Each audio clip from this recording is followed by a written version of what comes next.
देखिए चप्पल कितना बढ़िया हो गया, स्टार्ट हो गया है। शुरू किया जी। स्वागत है बिताना एजुकेशन के ऑनलाइन क्लासेस में। हमने पिछली क्लास में समझा था कि इतिहास के क्या पाठ्यक्रम होते हैं, सिलेबस क्या होते हैं, और साथ ही यह भी समझा था कि इतिहास में कई तिथियां होती है, वो तिथियों का निर्धारण कैसे होता है। यानी संवत को समझा था, कैलेंडर, जिसमें हमने चर्चा किया था विक्रम संवत, शक संवत। उसी तरीके से चर्चा किए थे हिजरी संवत, ठीक इस तरीके से ग्रेगोरियन संवत की चर्चा किए थे। तो जिन विद्यार्थी को अगर संवत नहीं समझ में आता है वह हमारे पिछली क्लास के वीडियो को जरूर देख लेंगे। आज हम लोग समझेंगे उसी कालखंड को, उसी क्रम को हम आगे बढ़ाते हैं जिसमें हमने पिछली क्लास में पाषाण काल की सभ्यता को समझ लिए थे, और अब हमें समझना है सिंधु घाटी सभ्यता को। तो सिंधु घाटी की सभ्यता जो है थोड़ा विस्तृत टॉपिक है, हम इसको 2-3 पार्ट में समझाने का पूरा प्रयास करेंगे। आज सिंधु घाटी सभ्यता का हमारा पहला वीडियो है, इसको एकदम बारीकी से समझिएगा क्योंकि कई प्रतियोगी परीक्षाओं में इससे संबंधित निश्चित ही क्वेश्चन आते हैं। अगर आप समझ कर पढ़ते हैं तो निश्चित आप टिक लगाकर आप उत्तर दे सकते हैं। अगर यही समझ नहीं पाते, रट कर जाते हैं, तो एक जैसे कई सारे विकल्प होते हैं, उसमें आप फंसने की ज्यादा संभावना बनती है। तो चलिए शुरू करते हैं। सिंधु घाटी सभ्यता की सबसे पहले हम खोज की बात करते हैं कि इसकी खोज कैसे होती है। तो आपको बताते चले कि पहले इसको जानने से पहले हम विश्व के इतिहास पर आते हैं। विश्व में जब हमारे देश में ये बताया जाता था कि अपने देश में जब यहाँ भारत में अंग्रेज आए थे या भारत में कई आक्रमणकारी आए तो पूछे कि भाई तुम लोग कितने साल पुराने हो, तो हम लोग को सिर्फ इतना ही पता था कि हम लोग जो है ऋग्वैदिक काल से चल रहे हैं, यानी हम लोग 1500 ईस्वी पूर्व अपने आप को बताते थे कि हम लोग ज्यादा पुराना नहीं है, 1500 साल पहले से हम लोग रह रहे हैं। कारण कि हम लोग के पास सिर्फ ऋग्वैदिक युग की पता था, जानकारी था, क्योंकि हम लोग वेदों की ज्यादा जानकारी रखते, इसके पहले की घटना की जानकारी हमारे भारतीय लोगों को नहीं पता था। ठीक इसी तरीके से वैश्विक स्तर पर जैसे आप देखेंगे कि उन लोग का जो है यह भारत हो गया, यह भारत के जस्ट नीचे यहाँ अफ्रीका हो गया, और इधर आप देखेंगे कि इसी में आपको यहाँ पर मिस्र की सभ्यता है। और मिस्र की ये मैं पूरा विश्व का चित्र मैं बना दूं ऐसे नॉर्मल कि यहाँ पर आपको मिस्र में नील नदी है, और इसी नील नदी के किनारे एक सभ्यता हुई थी। सभ्यता का मतलब होता है जहां से मनुष्य सभ्य पूर्वक रहना शुरू कर दिया, उसे हम सभ्यता कहना शुरू कर दिए। तो यहाँ नील नदी के किनारे कुछ लोग यहाँ पर बसे होंगे, ऐसा प्रमाण मिला। तो इस सभ्यता को कहा गया कि यह मिस्र की सभ्यता है, जो लगभग 3000 ईस्वी पूर्व की है। थोड़ा सा हम लोग भारतीयों का उपहास होता था क्योंकि यह पुराना सभ्यता था, और हम लोग यह बताते थे कि हम लोग ज्यादा पुराना नहीं है, सिर्फ 1500 साल ईस्वी पूर्व से हम लोग यहाँ पर अपनी सभ्यता को प्रचलन किए हैं। ठीक इसी तरीके से यदि इसके ऊपर आप देखेंगे तो यहाँ पर आपको दजला और फरात नाम की नदियां बहती है, और इन्हीं नदियों के पास कुछ सभ्यता मिली, कुछ लोगों का प्रमाण मिला, पुराने लोगों का। तो इस सभ्यता को कहा गया कि यह मेसोपोटामिया की सभ्यता है, और यह भी लगभग आपका मेसोपोटामिया की सभ्यता है, यह भी लगभग 2700 ईस्वी पूर्व की घटना बताई जाती है। ठीक इसी तरीके से यहाँ पर एक यूनान प्रदेश में एक टापू है, और उस टापू के अगल बगल में कुछ सभ्यता मिली, यानी कुछ लोगों का प्रमाण मिला। तो इस सभ्यता को कहा गया क्रीट की सभ्यता, और यह भी लगभग 3000 ईस्वी पूर्व मिला। ठीक इस तरीके से इधर भारत के इस क्षेत्र में जाते हैं, पूर्वी उत्तरी क्षेत्र में, तो यहाँ पर चीन में एक नदी है हांगहो नदी। इस हांगहो नदी के किनारे कुछ सभ्यता मिली जिसे है चीन की सभ्यता कहा गया। यह भी कहा जाता है कि लगभग यह भी 3000 ईस्वी पूर्व का है। मतलब पूरे विश्व में सभी देश लोग बता रहे थे, लगभग सभी देश बता रहे थे कि हम लोग जो है बहुत पुराने हैं, कुछ कहते हैं कि हम 2700 साल पुराने हैं, कुछ कहेंगे 2500 साल पुराने हैं, कुछ कहेंगे 300 साल पुराने हैं। और हम लोग की सभ्यता जो बताया जाता है कि हम लोग नई सभ्यता में हैं, हम लोग सिर्फ 1500 साल ईस्वी पूर्व के हैं।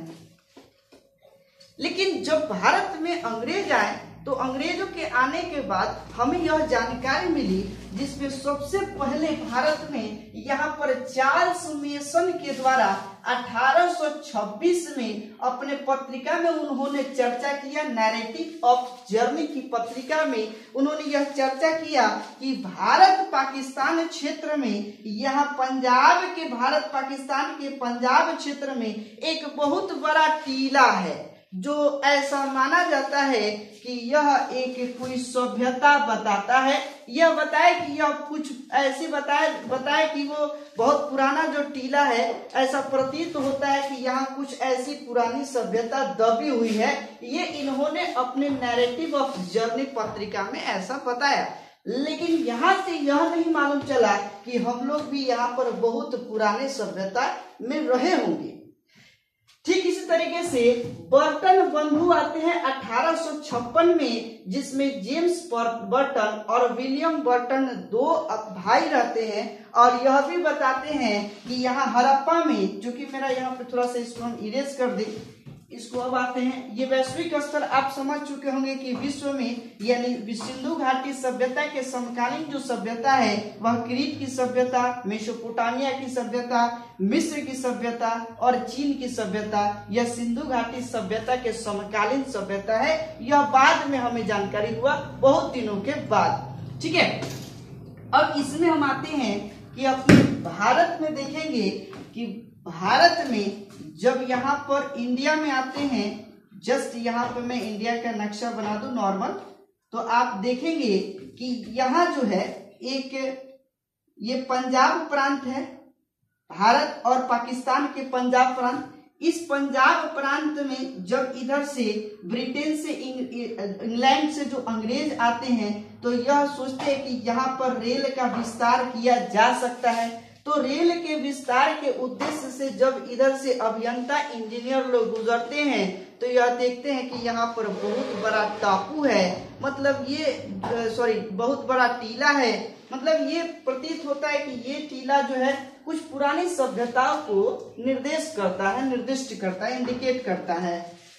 तो सबसे पहले चार्ल्स मेसन ने ये बताया कि यहाँ एक पुराना टीला है जो सभ्यता प्रतीत होने का प्रमाण मिलता है, लेकिन यह नहीं बताया कि यह बहुत पुरानी हो सकती है। इनका कहना था कि यह एक स्तूप का टीला प्रतीत होता है, यानी स्तूप टीला इन्होंने बताया कि यहाँ पर हो सकता है कुषाण कालीन या कनिष्क कालीन, चूंकि कुषाण के समय में और कनिष्क के समय में बौद्धों का स्तूप जो है कई जगह बनाया गया था। तो यह वही बताते हैं कि यह कुषाण कालीन यहाँ पर टीला है, जो ऐसा प्रतीत होता है कि ज्यादा पुराना नहीं। लेकिन जब फिर वापस बर्टन बंधु आते हैं 1856 में, यहाँ आपको पता है कि भारत में रेल का विस्तार 1856 में डलहौजी के कार्यक्रम में होता है, उसी के कार्यकाल में होता है। और उसी समय यहाँ पर रेल की पटरियां बिछाई जा रही थी। तो पटरियां बिछाने के क्रम में जो मजदूर थे इधर से ईंट चोरी कर करके यहाँ पर बिछाना शुरू कर दिए। तो ईंट चोरी करके बिछाना शुरू कर दिए। यही बताएं कि बर्टन बंधु भी बताए कि यहाँ पर हो सकता है कि कुछ पुरानी सभ्यता दबी होगी। ठीक उस समय के जो है आप देखेंगे अलेक्जेंडर कनिंघम जो है पुरातत्वविद रहते हैं, यानी भारत में भारतीय पुरातत्व की स्थापना हो चुकी थी। ये पुरातत्व विभाग की स्थापना 1857 की क्रांति के बाद इसकी स्थापना होती है। 1853-56 में अलेक्जेंडर कनिंघम बताते हैं कि यहाँ पे जो ये सभ्यता जो मिली है, इस पर जो चोरी हो रहा था ईंटों का, इस ईंट की चोरी के ऊपर रोक लगाने का जो है इन्होंने रोक लगा दिया कि यहाँ पर रेल का विस्तार नहीं किया जाए, अभी इस पर रोक लगाया जाए। ऐसा प्रतीत होता है कि यह जो है बहुत पुरानी सभ्यता है।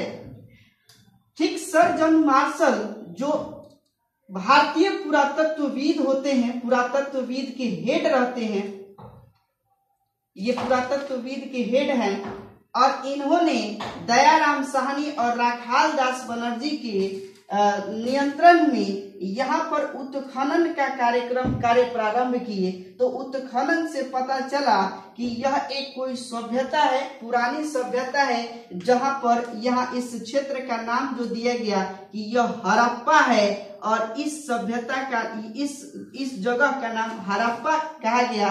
और यह जो है लगभग हड़प्पा जस्ट 483 किलोमीटर, यानी 483 किलोमीटर लगभग 500 किलोमीटर के और नीचे आ पाएंगे तो यहाँ पर मोहनजोदारो का खोज हुआ, तो जो लगभग सिंधु नदी के किनारे है। इसलिए जितने भी सभ्यता है जिस नदी के किनारे मिली है उस नदी के नाम के आधार पर उस सभ्यता को जाना गया।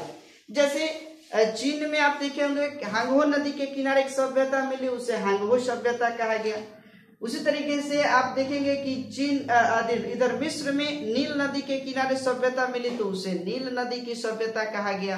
तो ऐसे ही जो हमारे पुरातत्वविद थे जो उत्खनन का काम कर रहे थे वह यह भी बताएं कि यह सिंधु नदी के किनारे स्थित है, तो इसलिए इसका नाम क्या कर दिया जाए, सिंधु घाटी सभ्यता कह दिया जाए। यह सिंधु सभ्यता है, यह एक नाम हुआ। लेकिन अब ये तो आप समझ गए होंगे कि खोज किस प्रकार हुए। मैं शॉर्टकट में एक बार बता दूं कि खोज जो है सबसे पहले चार्ल्स मेसन 1826 में भारत आते हैं और बताते हैं कि यहाँ पर एक बहुत बड़ा टीला है जो ऐसी पुरानी सभ्यता को इंडिकेट करता है जो कुषाण कालीन हो या कनिष्क कालीन हो, ऐसी सभ्यता बताते हैं अपने नैरेटिव ऑफ जर्नी पत्रिका में। ठीक, इसके बाद बर्टन बंधु 1856 में, जिसमें जेम्स बर्टन और विलियम बर्टन भी आते हैं और यह भी बताते हैं कि यह एक पुरानी सभ्यता होती है। ठीक इसी तरीके से यहाँ पर आप देखेंगे कि अलेक्जेंडर कनिंघम 1853 से 1856 में जो यहाँ पटरियां बिछाई जा रही थी, इस पटरियों के बिछाने के क्रम को क्या कर दिए, इस पर रोक लगा दिए। और रोक लगाने के बाद फिर वापस आप देखेंगे जॉन मार्शल आते हैं 1921 में। इस क्रम में बीच में चार्ल्स मेसन 1873 में एक बार और इंडिया आते हैं और इसका पूरा सर्वेक्षण करके जाते हैं। पूरा सर्वेक्षण करने के बाद यहाँ सर जॉन मार्शल 1921 में जो पुरातत्वविद के हेड रहते हैं, इन्होंने 2 व्यक्तियों की टीम गठित की, दयाराम साहनी और राखाल दास बनर्जी, और इनके नियंत्रण में यहाँ की खुदाई शुरू कर दिए और हड़प्पा की खुदाई किए। तो यहाँ प्रतीत होगा कि यहाँ पर कुछ खिलौने मिले या इसके अलावा बहुत पुराने ऐसे वस्तुएं मिले, बहुत चीजों। जैसे उत्खनन के बाद आप हड़प्पा में देखेंगे कि मृदभांड मिला होगा, जो मृदभांड यह बताता है कि उस पर मछुआरों की चित्रकारी की गई। हड़प्पा में ही आप देखेंगे कि कई ऐसे वस्तुएं मिले हैं जिसके अवशेष की चर्चा हम लोग आगे करेंगे, उसमें बहुत सारे डिटेल्स हम लोग इसमें समझेंगे। ठीक, इसके बाद आप देखेंगे कि इसका कालखंड पर थोड़ा सा विवाद रहता है कि सभी लोग जितने इतिहासकार पुरातत्वविद थे वो कालखंड में थोड़ा अलग अलग अपना संदेह बताते हैं, जिसमें सर जॉन मार्शल कहते हैं कि यह जो सभ्यता है लगभग 3250 ईस्वी पूर्व से 2750 ईस्वी पूर्व के बीच में रहा। ठीक इसी तरीके से डीपी अग्रवाल, जिन्होंने कार्बन डेटिंग पद्धति C14 पद्धति के आधार पर कहते हैं कि यह 2300 ईस्वी पूर्व से 1750 ईस्वी पूर्व की बीच की घटना है। जो यही चीज जो प्रमाणित होता, प्रमाणिक जो है इस घटना को प्रमाणिक तिथि माना जाता है। सबसे ज्यादा यही तिथि इंपॉर्टेंट होता है, किसी परीक्षा वगैरह में पूछा जाए तो आप इसी का उत्तर करेंगे, जिसने डीपी अग्रवाल ने इसको इस तिथि का निर्धारण करते हैं। ठीक इस तरीके से और भी इतिहासकार होते हैं जो अपने अपने हिसाब से अपने अकॉर्डिंग जो है वो अपने तिथियों को बताते हैं। आप देखेंगे यहाँ पर नामाकरण की बात करते हैं तो सिंधु घाटी सभ्यता का जो नामाकरण होता है, सिंधु नदी के किनारे उत्खनन मिली सभ्यता के कारण इसका नाम पड़ता है सिंधु सभ्यता। ठीक इसी तरीके से इसी समय में जब हड़प्पा मोहनजोदारो की खोज हो रही थी तो सरस्वती नदी के किनारे भी कुछ ऐसी जो है अवशेष मिलना प्रारंभ हुआ, तो इसलिए इस सभ्यता को सिंधु सरस्वती सभ्यता भी कहा गया। धीरे धीरे और आगे हम बढ़ेंगे तो आप देखेंगे कि नर्मदा नदी के किनारे भी कुछ सभ्यता मिलती है जो हड़प्पा कालीन होती है, यानी सिंधु सभ्यता कालीन होती है। गंगा नदी के किनारे मिलता है, उस तरीके से ताप्ती नदी के गोदावरी नदी के किनारे मिलता है। तो इस तरीके से सभ्यता जो है कई नदियों के किनारे बिखरे हुए मिलते हैं। तो इसलिए इसका नाम जो है यह कहा गया कि जो उत्खनन सबसे पहले हुआ है उस पहले उत्खनन के नाम पर ही इस सभ्यता का नामकरण रखा गया, यानी हड़प्पा सभ्यता। यही प्रमाणिक नाम है। सिंधु घाटी सभ्यता का प्रमाणिक नाम जो है हड़प्पा सभ्यता है, क्योंकि यह सबसे पहले खोजा गया था। अब इस सिंधु घाटी सभ्यता का उद्भव कैसे होता है, इसका विस्तार कैसे होता है, अलग अलग इतिहासकार के द्वारा, अलग अलग इतिहासकारों के द्वारा अलग अलग मत दिए जाते हैं। यहाँ आप देखेंगे कि सर जॉन मार्शल और व्हीलर, डी बसु और इत्यादि कई ऐसे इतिहासकार हैं जिनके द्वारा यह मान्यता दिया जाता है कि इसका जो उद्भव, सिंधु घाटी सभ्यता का जो उद्भव होता है यह विदेशी मतों के द्वारा होता है, जिसमें सबसे ज्यादा इंपॉर्टेंट दिया जाता है सुमेरियन मत। सुमेर के लोगों के सुमेरियन मत यानी सुमेरी सभ्यता के कालक्रम की सभ्यता यह बताई जाती है कि सुमेरी लोगों ने यहाँ पर भारत में आए होंगे और यहाँ पर जो है सभ्यता का विस्तार किए होंगे। जब ये बताया जाता है कि सिंधु घाटी सभ्यता भारतीय सभ्यता नहीं है, यह विदेशी सभ्यता से सीखी हुई है, तो भारत के लोगों ने यह खोजना शुरू कर दिया कि भारत में कुछ ऐसे जो है, आप बताइए, जो भारत में कुछ ऐसे स्थानीय मत, जो स्थानीय वस्तुओं की ये जो है उत्खनन शुरू कर दिए और स्थानीय मत बताते कि नहीं, भारत की जो सभ्यता है यह यहीं की सभ्यता है। इन्होंने खंडन किया कि सुमेरी सभ्यता मानते हैं कि सुमेर में भी नाला मिला है और भारत में भी नाला मिला है ना, भारतीय सभ्य सिंधु घाटी सभ्यता में। लेकिन सुमेरी सभ्यता में जो नाला मिला है वह कच्ची ईंटों का नाला मिला है और भारतीय सभ्यता में अगर एक दो को छोड़ दिया जाए तो जो नाला मिला है वो पक्की ईंटों का नाला मिला है, यानी सुमेरी सभ्यता। इसी तरीके से कई ऐसे प्रमाण दिए कि जो वहां की सभ्यता है उस सभ्यता से ज्यादा विकसित सभ्यता जो थी हमारी सिंधु घाटी सभ्यता थी। तो स्थानीय मत देने वाले व्यक्तियों का नाम जो है, जिसने कहा थे द्रविड़ क्षेत्र में, इधर आप देखेंगे राखालदास बनर्जी, कि यह द्रविड़ के द्वारा उत्पन्न किया गया और आर्यों के द्वारा इस सभ्यता का विस्तार हुआ, जिसमें ये बताते आर्यों के द्वारा सभ्यता को विस्तार करने वाले टी.एन. रामचंद्र बताते हैं और लक्ष्मण स्वरूप कुशालकर बताते हैं कि यह आर्यों के द्वारा इसका जो है इस सभ्यता का विस्तार होता है। ठीक इसके बाद आप देखेंगे कि यह जो सिंधु घाटी सभ्यता की मुख्य विशेषताएं क्या रही, तो यह एक नगरीय विशेषताएं हैं। इसके बारे में फिर ये इसलिए समझेंगे कि इसमें आप देखेंगे कि जब आगे हम पढ़ेंगे कि मोहनजोदारो में यानी ये ऑक्सफोर्ड लाइन की सड़कें मिली है, बहुत चौड़ी सड़कें मिली है। ऐसा प्रतीत होता है कि हम लोग जो है आज नगरों का विकास करते हैं, नगरों में चौड़े चौड़े जो है सड़क दिखाई देते हैं, इस वक्त भी जो है चौड़े सड़कों का निर्माण हुआ था, तो इसलिए यह नगरीय सभ्यता के रूप में जाना जाता है। जैसे आज हम लोग स्विमिंग पूल नगरों में देखते हैं, उस समय भी मोहनजोदारो से स्नानागार मिला हुआ है, तो यह भी ऐसे इंडिकेट करता है कि यह नगरीय सभ्यता हुई होगी। इस समय के लोग जो है कांस्य युगीन थे, यानी तांबे और पीतल को मिलाकर कांस्य से बनी हुई कई मूर्तियां मिली है, जिसमें आप देखेंगे कि कांस्य की नर्तकी मिली हुई है, कांस्य की नर्तकी। तो ये चीजें जो है कांस्य युगीन को बताता है। यह आद्य ऐतिहासिक कालक्रम होता है। आद्य ऐतिहासिक का मतलब सिंधु घाटी सभ्यता के क्रम में लिखित विवरण मिलता है। यहाँ पर चित्रात्मक लिपि थी और लिखित विवरण मिला, लेकिन आज तक उसे पढ़ा नहीं गया है, तो इसलिए इसे आद्य ऐतिहासिक घटना कहेंगे।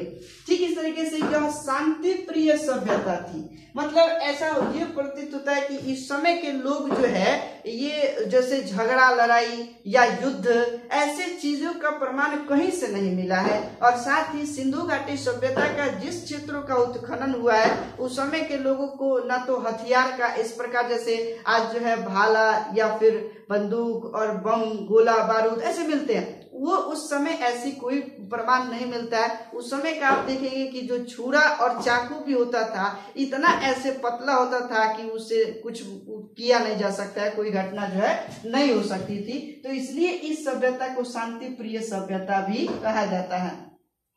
इसमें व्यापार की प्रधानता थी, यानी जब आप पढ़ेंगे लोथल में बंदरगाह मिला है, जहां से यह मिलता है कि इस समय जो है यहाँ के लोग जो है विदेशों से व्यापार करते थे और भारत के कई क्षेत्रों से भी यहाँ के लोग जो है व्यापार किया करते होंगे, जिसमें आप देखेंगे कि सोना का व्यापार होगा। इस तरीके से आप देखेंगे कि कई ऐसी चीजें हैं जिसका व्यापार करने का प्रधानता मिलती है। ठीक, यह बहुत बड़ी सभ्यता थी, यह विस्तृत सभ्यता थी। सिर्फ हड़प्पा और मोहनजोदड़ो तक ही नहीं, बल्कि आप देखेंगे कि इधर मांडा मिलेगा, आलमगीरपुर मिलेगा, इधर दायमाबाद मिलेगा, सुतकांगेडोर मिलेगा, सुतकाकोह मिलेगा, बालाकोट मिलेगा, थारो मिलेगा। इस तरीके से आप और भी आप देखेंगे कि इसमें आमरी मिलेगा, चनमुद्रो मिलेगा। ठीक इसी तरीके से आपको इसकी चर्चा हम बस अगले वीडियो में देते हैं कि मैप बनाते हैं और मैप के आधार पर हम लोग समझेंगे।